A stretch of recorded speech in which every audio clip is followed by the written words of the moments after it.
మీకు తెలుసా లవంగాలు, క్లవ్. లవంగం ఒక 10-15 లవంగాలు తీసుకొని ప్రతిరోజు ఒక వారానికి 3 సార్లైనా సరే 15 లవంగాలు నీళ్ళలో వేసి బాగా మరగబెట్టి ఆ డ్రింక్ కనుక తాగితే చాలా బెనిఫిట్స్ ఉన్నాయి అని చెప్పేసి ఆయుర్వేదిక్ డాక్టర్స్ చెప్తున్నారు.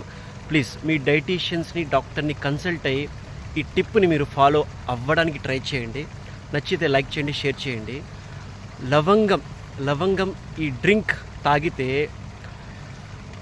ఊపిరితిత్తుల్లో ఉన్న చెత్త చెదారం మొత్తం క్లీన్ అయిపోతుంది. కడుపులో ఉన్న పురుగులు చచ్చిపోతాయి. ముఖం మీద, ఫేస్ మీద కళ వస్తుంది. ఒక కైండ్ ఆఫ్ గ్లోనెస్. లివర్కి డిటాక్సినేషన్ అనమాట. రాత్రి హాయిగా నిద్రపడుతుంది. దాని తర్వాత స్ట్రెస్ ఉన్నా కూడా స్ట్రెస్ లేకుండా ఈ లవంగం జ్యూస్ అనేది చాలా హెల్ప్ఫుల్ అవుతుంది. లవంగం జ్యూస్ తాగుతూ ఉండండి ప్లీజ్.